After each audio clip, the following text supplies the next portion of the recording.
Hi, this is Dr. Veronique Desonier and founder of breastcancerconqueror.com and the 7 Essential System. Welcome to our Wellness Warrior podcast. Today, I'm really excited to have my friend and my fellow colleague, Summer Bock. Let me tell you a little bit about Summer. She has a very interesting story. She's a trained herbalist and master fermentationist. I didn't even know that existed until I met her. And she's founder of Guts and Glory. Her mission is for everyone to have a stellar health naturally by healing their digestion by using herbs, fermented foods, and ferments. Her background is in microbiology. I didn't even know that about you, and pre-med. And which gives her the perfect skill set for what she's doing right now. She's certified in integrative nutrition. She's the founder of the Fermentationist certification program, the probiotic power cleanse, and gut rebuilding. She's a 3-time Good Food Award winner for her sauerkraut recipes. And I can tell you, I've tasted the sauerkraut and it's awesome. It's really, really good. So thanks for taking the time to be with us, Summer. I'm happy to be here. I absolutely love your work. So this is just an honor for me. Oh, well, thanks. I love what you're doing too. So everybody has a story that leads them down a path that makes them very passionate about what they want to share with the world. So tell us about your story and how you became the fermentationist. Absolutely. Well, so, I think like the real starting point for me was doing my first cleanse when I was in herbal medicine school. And it was about 5 days in, and I just felt like a wool blanket had been taken out of my brain. I looked around, everything was crystal clear. It was probably I was 21. It's probably the first time in my life I wasn't anxious. I felt calm. I felt centered. I felt just productive and safe and awesome. It was wonderful. The experience was quite moving. And it made me look at my life, and I kind of looked back at my whole life and realized, wow, something's wrong. Like something's not quite right with me. And maybe this is how normal people function. I always wondered, how's everybody getting stuff done? I wondered that. And when I felt this good on day 5, I was like, oh, this is healthy. This is what it's supposed to feel like. This is it. It's like I tapped in, I got the experience, Right. And from that experience, I had something to finally compare my everyday life to. And, moving forward over the next few years, life got more stressful. I finished my studies in herbal medicine, went to pre-med, finished that up. And in my last quarter was in organic chemistry class. And I was double fisting a blueberry smoothie and like a cafe latte, all the yummy caffeine. And I had like an open chocolate bar in front of me, and it was like 9 a.m. Wow. And I'm like, okay, here we go. It's like getting all the stimulants in to like make it through the day. And that was kind of a profound moment for me when I had this awareness, like, wait a minute, maybe this isn't quite the right path for me. I think I need to do something different, And so from that point forward, I realized I don't want to write prescriptions. That's not me. I would actually really prefer to have natural solutions for things. I think that, nutrition is a better way to go. I think that it's something that's much more in alignment with what people have been doing for tens of thousands of years. And so herbs and food, that's what I focus on, natural solutions for gut health problems.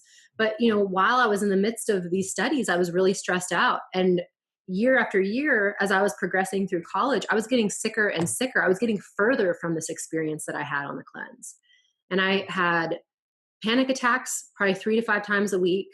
I was getting hives. I had allergies, environmental allergies.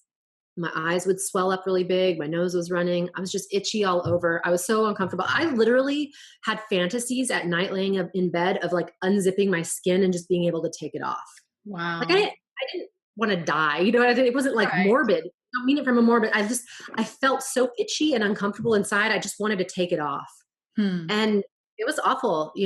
I was bloated all the time. I had major emotional eating issues and just like craving. Everything was just out of control. I couldn't figure it out. And it's a weird thing to talk about because I feel like a lot of people struggle with some of these, maybe not so amplified, but a lot of people struggle with these kinds of issues. I was constipated. I had diarrhea sometimes. I just felt out of control. I couldn't figure out what to do. And my energy levels were non-existent unless I was doing my whole like routine of making this pond scum smoothie that had every superfood in it and drinking the coffee and eating that chocolate. Like I couldn't have energy to function without those things. And that's not normal, right? That's not true health. So, for me, I went to the doctor at some point during all of this when it was really, really, really bad. And I had tried everything. I'd gone to various naturopathic doctors and other practitioners and had done candida cleanses and, all sorts of blood work and food allergies, elimination diet, everything, right? I tried so much and it really wasn't working. In fact, it was getting worse. And I went to the doctor and she looked at me and she goes, "What are you doing here?" And I was like, "What do you mean?" I'm like, "Look at me." She's like, "But we know you're healthy. Everything's fine, whatever." I was like, "But I'm not. Like my eyes I can't function. My eyes are swollen. They're like almost swollen shut." I mean, I just was so miserable. I woke up in the middle of the night one night with my heart racing 188 beats per minute. Wow. And I mean, talk about terror. I mean, that's the full blown panic attack right there, and it was physiological. And she looked at me and she goes, "Here's what's going to happen. You know more about this than I do. I'm going to write you a prescription. You're not going to fill it. And I don't think it's going to do anything anyway. So why are you here?" I was like, "Oh my gosh, thank you for your honesty." And I left. And that's really the turning point in my health. Because at that moment, I realized I can't keep waiting for someone else to save me. Like, I'm going to have to take 100% responsibility. I need to do this on my own and stop having a backup plan. Like, okay, I'll just run to the doctor, just in case or whatever. So I started researching on a different level, and I was taking herbs for all the different things, supplements for all the different, I was doing all the things. You guys all know about these things. And the one thing I wasn't doing at this time, because this was quite a while ago, this was like 13 years ago now, I wasn't taking probiotics. And it really wasn't being talked about all that much at this point. And I researched and I realized, okay, maybe some of these some of these symptoms are connected to my gut, maybe. And with that awareness, I was like, okay, I've tried everything else. Why not? So I stopped all the herbs for my adrenals and I stopped the herbs for my allergy attacks and for my digestion and all that stuff. I just got rid of all the herbs. I stopped eating all the crazy foods. I just kept it really simple. And I brought in fermented foods. And the reason I brought in fermented foods is because I'm an herbalist. I'm a purist. I learned, okay, the gut, maybe it's this probiotic thing, those little like whispers about probiotics in 2005. And I asked myself, okay, probiotics, I get that. This is all making sense, but what is the whole food version of probiotics? How did my ancestors get those into their body? I know they weren't taking a pill that was made in a lab. And so that's when I discovered fermented foods. That's the way that people get the probiotics that they needed back in the day. And I was like, well, that's my route. That's who I am. So I'm going to do it. And I did. And it was quite amazing. I mean, that was, that really was like a rocket ship taking off in my health. Things got better so much faster. My energy came back. My digestion was better. A lot of my cravings went away. And I went crazy. I started fermenting everything. And that's where Fermentationist comes from. I made up the word and started a program teaching people how to make all kinds of fermented foods because of this revelation, really. So how much fermented food were you eating per day? Just as I was probably having like a cup of sauerkraut, of some kind of flavor of sauerkraut per day. Mm-hmm. And then I would experiment. I was still trying to figure out my digestion. So I would experiment with like dairy kefir, and I would experiment with, making a non-dairy kefir and things like that. I was experimenting with kombucha, and I was really trying to ferment everything. And when I say like everything, I mean, I was fermenting the grains that I was eating. I was trying to figure out how to make miso, which is amazing. I mean, it's one of the best homemade ferments you can attempt is miso by far. Fermenting beans, fermenting grains, fermenting dairy, fermenting vegetables. I wanted it to be fermented if it was going into my body because I felt that I needed a leg up with my digestion because it was clearly very weak. I had no idea you could ferment beans and grains. Miso is fermented beans and rice. Right. And then injera is fermented grains from Ethiopia. I have a great video on YouTube about this. And then we also ferment dosas and idlis, and that's from India. And so there's just, there's so much. You can do so many things. It's really How cool. fun. How fun. So you obviously through this experience that you had, you made the gut health connection. So, and talk about like the microbiome right now is kind of a, cliche word. Everybody's using it and we all talk about gut health, but really how important is gut health? Bottom line, like why is that so important for us? I mean, bottom line, it really is at the foundation, because this is where your nutrition comes in. And your nutrition is what determines how your body can function. It determines what hormones you're going to make. It determines, whether you're going to even like burn fat or sugar. It determines, how your tissues are going to build. These nutrients are vital to all the functioning, systems of your body. So I think that at a baseline is just thinking about the fact that your digestion and your gut has everything to do with nutrition, and your intestinal layer is only one cell thick. It's like one cell away from your bloodstream, right? So we're actually having a more intimate interaction with nature when we eat than when we reach out and touch a plant. As soon as we get that food in our intestinal tract, one cell away from all the things in there. I mean, that's really profound to me. And so you become what you eat, right? I mean, I think this is a big part of it. So that's one piece. The other piece is that you have this entire ecosystem growing in your large intestine. And this ecosystem filled with bacteria is breaking down your food more fully. It's actually extracting more nutrients from the food that you eat and creating nutrients inside your body, like vitamin K and vitamin B, like things that you don't easily assimilate through food, they make for you.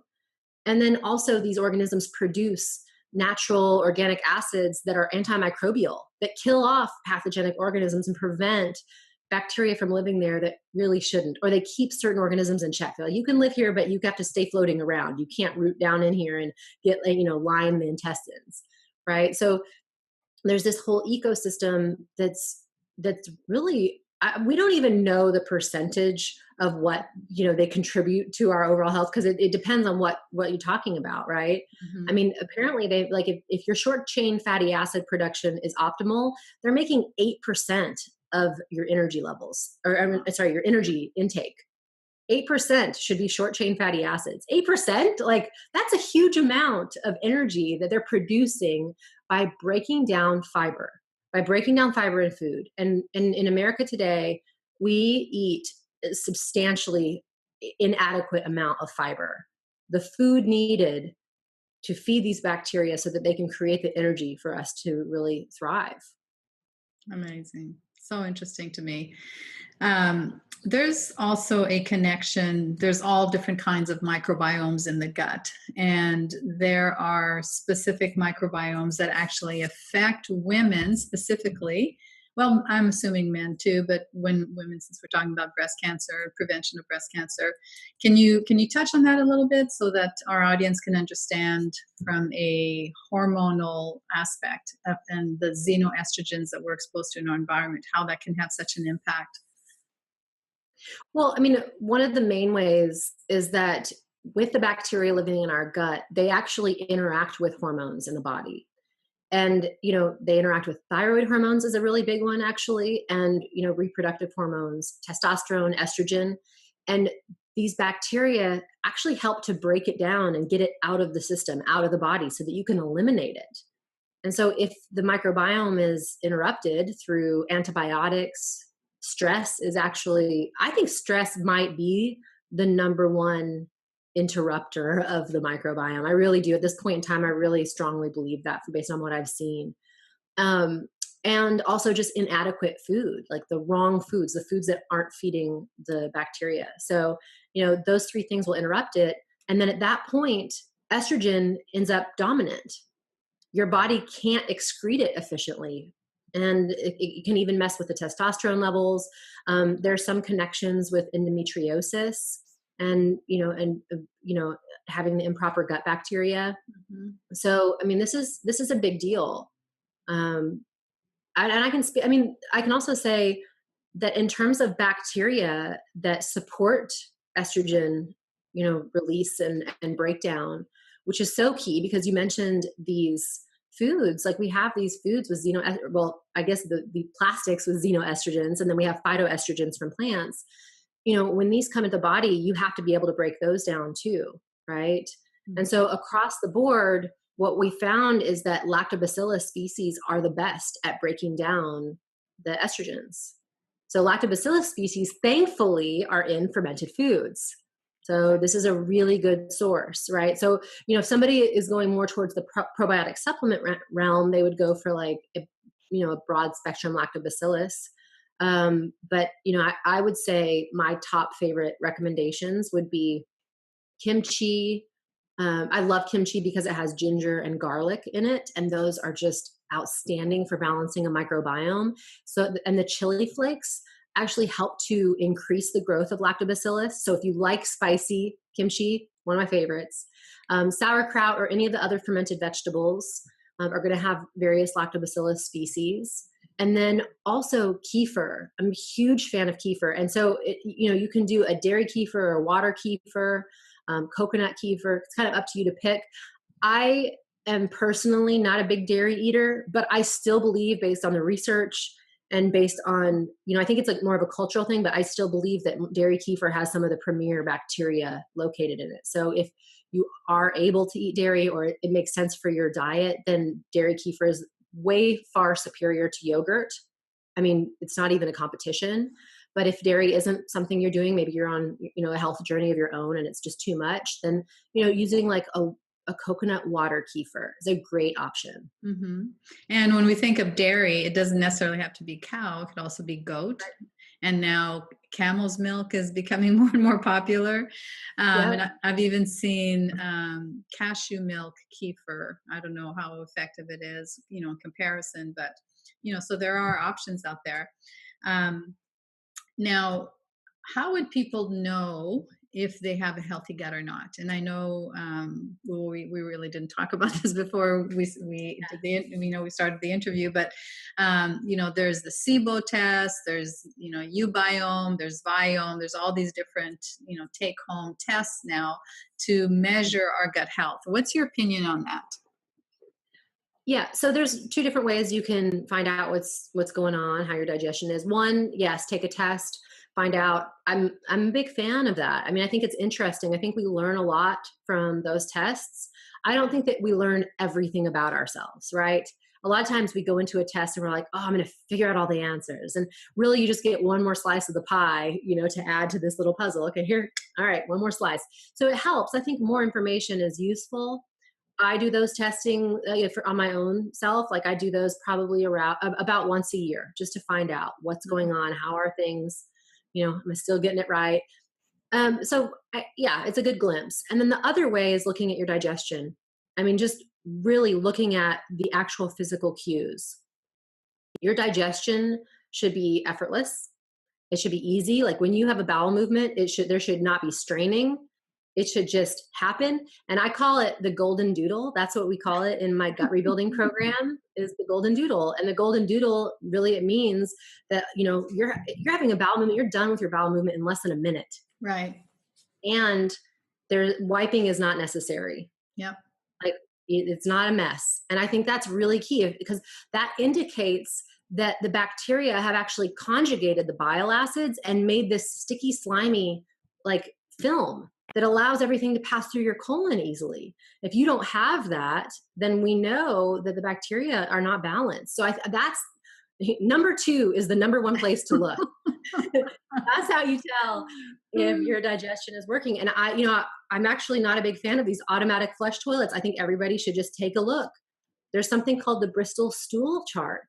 And you can rate on the Bristol Stool chart how loose or how compact things are, and this will tell you, how healthy your digestion is moving along. So that's the first place I always tell people, just look. Is it normal? Are you bloated after meals? Do you have pain? Do you have gurgling, burping, stinky gas? I mean, there's all sorts of symptoms. That's not normal, and in our culture today, I think that we would actually be surprised if we realized how many people are suffering from basic digestive dysfunction. You know, it's actually estimated that it's something crazy like 70%. 70% of people have digestive dysfunction. I Um, believe that. and I actually believe it because I'll hang out and be just talking to people and they learn what I do. So of course I hear about people's digestion. I know more about most people's digestion than anybody because just as friends, like I know how everybody's digestion is doing in my friend Right. life because they've shared it with me. And, you know, the thing I'm most surprised by is how many people are regularly taking antacids, regularly taking Zantac, regularly taking medicine for diarrhea, prescription medicine for diarrhea. Like this is not uncommon, and I find it kind of shocking because and the reason I find it shocking is just because there are easy natural solutions, and I'm sad that people don't realize that they could actually do something with their food. They could do something with their lifestyle. And not only would it improve their digestion, it would improve the rest of their overall health, their mental health, their emotional. We didn't even touch on emotional. That's for another day, but bacteria affect your emotions, the bacteria growing in your gut. And I just think that, you know, if we could get on the roof and shout this to every single person and let them know, like, there's some easy solutions here. You don't have to take a pill. Exactly. And And I know it's really sad when we hear how people are suffering, and you know they have no clue that what a normal bowel movement is like, or you know gas and burping is not normal after you eat. You should feel comfortable. It shouldn't hurt. But you know we see how big pharma brainwashes the general public to believe you just take that little purple pill and everything is good. So I Well, and totally get it. culturally, I mean, this is a really important part of my work is like, I work as a health coach with a lot of people, you know, teaching them how to set up their lifestyle so that they're not just eating right, right? Like, you know, it's easy to say eat right or eat more vegetables or eat more fiber, like I was talking about earlier. That's so easy to say, but then to take it into practice, that's where health coaching comes in and teaching people, okay, let's talk about this. What are the obstacles? And the biggest obstacle that I encounter with my clients is the social aspect. Well, what does that mean about the social aspect? If I'm going to start eating healthy, I don't want to be made fun of, or I don't want to have to like say no to doing this activity where this is the food being served. Like the social life is so integrated with food that Mhm. people actually, they're not saying, no, I don't want to eat that way. They're saying, no, I don't want to change my social structure, or I don't want to be ostracized for being different than the people that I'm surrounded by. Yeah, yeah, it definitely takes commitment and being responsible for your health. And sometimes you have to, you know, change your lifestyle because you know, it's not just about healing the gut, or it's not just about getting rid of the lump, but it's about a whole life transformation, every aspect of your life, because what you've done so far has gotten you to where you are. And so there's major changes ahead for you. So you mentioned the emotional gut connection. I think that's very important because the women that we work with, you know, essential number 4 in the 7 essential system is heal your emotional wounds, and that's often one of the last pieces because you know they're afraid to visit the past, or they think that they've you know done the work, but they're really afraid to dive in. So let's talk a little bit about that, about your gut health and how that can impact your emotions and your sleep even. I'm glad you asked because this is actually one of my secret favorite topics. Oh, good. Yeah, because in gut rebuilding, I do the same thing. We call it emotional detox. So, you know, you have your entire life experience, your entire past actually affects your health. If you're not right with your past, or, you know, you have some sort of emotional trauma or blockage or whatever, and you've held it in, your brain, your neuros, like your neurons, your whole nervous system records this as something to look out for, to avoid. Hmm. So you essentially become hyper vigilant emotionally to not have that happen again, to not get hurt again. That increases stress hormones. And that means that by having, you know, these traumas that haven't been figured out are still stuck in the nervous system, you are literally just on a higher level of stress than like an average person. And most of the people I work with have had quite a bit of trauma go on, and that trauma and those emotional experiences have turned into that stress over time and is affecting their ability to function on a lot of levels. Hormonally, neurotransmitters are off, and all these things affect the gut because digestively, not only do these neurotransmitters help with just normal digestive processes, the bacteria read neurotransmitters and hormones as information. Those are chemical text messages, if you will. Yeah. And that's how we're communicating with them. And they actually have chemicals that communicate with our body as well. So, I think it's very, very fascinating when we talk about emotions and health and gut health, because there's some really simple ways to help get through that. And honestly, I'm a big proponent of let it out, let it out, like get through it, let it out. For some people, part of it is learning how to control the emotions a little bit so that they can feel them in a safe way. And for other people, it's getting to a place where they're not repressed so they can actually get these emotions out of their system. Because when you release emotions, and when I say release, I actually mean the physiological release of emotion, yawning, sweating, and that can be a cold sweat or a hot sweat. Like even sweating when you're like excited about something, that's still a release of emotion. Mm-hmm. Laughing. Crying Is a huge one. Yeah, huge one. Probably the one we're most familiar with. Shaking, like when you're scared, teeth chattering, shaking. Those are all ways of releasing emotion. And I really do view yawning as one way of releasing emotion. And I think it's a powerful one because you can do it anywhere, anytime. And people will just be like, "Are you tired?" And be like, "No, I'm just waking up." I think you use it so many different places. But when you look at what happens to the body when you release these emotions in these ways, it starts to reset the amygdala. It starts to reset, your whole nervous system, and says, okay, this old trauma, like as it's coming up and out and I'm releasing it and discharging these emotions, then my amygdala is going to heal. And it's literally going to be like, oh, okay, that's in the past. I get it. I'm over it now. I mean, it takes more than just one cry, okay? But I get it. It's like I'm over it. And I can see that separation between what's happening right now in the present moment, who I am today, and my ability to like function and be a strong, cautious, reliable human being for myself, versus maybe who I was when I was younger, when I was not totally able to take care of myself. I just think childhood is such a key time where people have experienced some of their biggest traumas that they carry with them. And yeah, I get it out and work on that stuff, and don't run away from it. Find people that you can talk to about the things that are really on your mind, and let that be a motivator for you, so that over time you can start to have more and more access to your full intelligence. Because I think when you get all of that stuff gone, it relaxes you. Your stress levels go down. You stop being so reactive. The PTSD starts to dwindle, right? And then all of a sudden you're present, and now your stress levels are lower. So now your bacteria can thrive and grow again. And there are some studies out there that show that with high stress, bacteria can die. Like your probiotics can literally die under the assault of your chemical, like stress hormones. Amazing. It's crazy. Amazing. Yeah. So we all know that stress is definitely the major contributor to all sorts of big illnesses.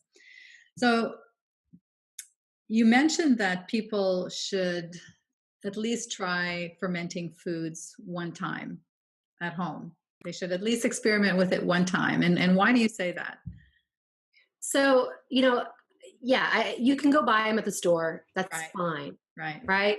Make sure you get the ones that have live probiotics. It hasn't been killed. They're not pasteurized. But at least one time I want you to make it, because that means that you're going to have an experience with bacteria on your countertop, and it's going to change you. It really will. The first time I made sauerkraut, I fermented the cabbage. It was in a crock. It was like packed down there with salt. It had the brine and everything on it. And it was just sitting there for a couple of weeks, right? And then I went to go harvest it, to taste it. It's done. It's ready. So I pulled off the plate and everything that I had holding the vegetables down, and I went in there to take a bite, and I just stopped. I was just like holding it, and I was like, I can't do this. Like, what if I kill myself by eating? Like, what if I poison myself? How do I know? Right. And I went through this whole process of fear around doing this, because it went against everything I've been taught my entire life about food. That we need to be clean, that things can't sit out on the counter. You're supposed to throw away things that are past their expiration date, all sorts of stuff that I've been told. And here I am about to eat something that's literally been sitting here. I've been watching it sit here and change and bubble and move around and do all this stuff on my countertop, and it smells a little funny and I'm not so sure about this. What's going to happen? So I like got back on the internet and just like double checked. Am I good? Okay, I think I'm good. And then I tasted it, and I was honestly like, it tasted good, but I was still a little scared. But then the next day I was still alive. So I was like, okay, cool. I made it. And I have to say that experience of making that food and busting through what I almost want to call like our obsession with sanitation. Yeah. You know, we're so obsessed with that in this culture. And I think that you have to bust through that a little bit in order to have a healthy gut microbiome. Because if you're constantly sanitizing your environment with bleach and antibacterial gel on your hands and antibacterial soap and all these nasty chemicals everywhere, you're killing off the microbiome on your hands. Mm-hmm. You're killing off the microbiome in your world. Like the bacteria aren't just hanging out in your gut and nowhere else. They're everywhere. They're all over your entire body. They are everywhere, all over the planet. Like they are literally found more places than any other organism. And they're very, very powerful little critters. And we're wiping so many of our bacteria out in our own environments, and it's affecting us. In fact, one of the ways that we're supposed to be getting microorganisms in, like probiotics in, that don't come from probiotic supplements, in fact, are through the soil. We're supposed to be like eating food that's freshly picked. We're supposed to be eating fruit that's freshly picked and covered in that like soft bloom. That bloom is yeasts, natural yeasts and bacteria that we need to ingest and get to start adding to our microbiome. Mm-hmm. And so, you know, ideally you want to start exposing yourself to this. And I think the first step to start to understand that environment relationship, right? That interaction that you should be having with everything around you, including the bacteria, is to make it at home and start having that interaction, and then, you know, bust through any fear you have, eat a little bit of sauerkraut that you make, and just see what happens. I can tell you about it, and it's a totally different thing than when you do it and actually eat a bite. Yeah, no, I love it. I love that. So if somebody wants to go down the path of learning how to ferment food and to learn from you, what would be, I know you offer a course about fermenting foods. Can you tell us a little bit about that? Absolutely. I have a couple courses. I have a Fermented Foods 101 course for people who are just interested in learning how to make all the different healthful ferments. And then I have a Fermentationist certification program. And that's where you learn what kinds of bacteria are in each of the ferments. And, you know, you learn about what health conditions to use the ferments with and which ones to avoid. Certain health conditions, there's certain ferments that you really don't want to be eating. And this is just a really good program for people who also want to maybe produce their own fermented foods as a company, or help other people as a health practitioner, you know, navigate the world of fermented foods. That's awesome. And you also have a free gift for our audience. We have a gut health quiz, and tell them where they can find that. So you can go to summerbock.com/DRV, Dr. V. And that's my gut health quiz. And it's going to tell you where you're at. Like, is your gut the culprit of what's going on? Is that, you know, basically like the connector to all your health issues? I'll let you know in that quiz. So take it and you'll get your results emailed to you. Awesome. Well, Summer, you're a wealth of information. I just love what you're doing. Your passion and your love for this shines through. So much to talk about. We could probably talk for another hour easily. So thanks so much for sharing that message of hope with our audience. My pleasure. Happy to be here. All right. Bye-bye.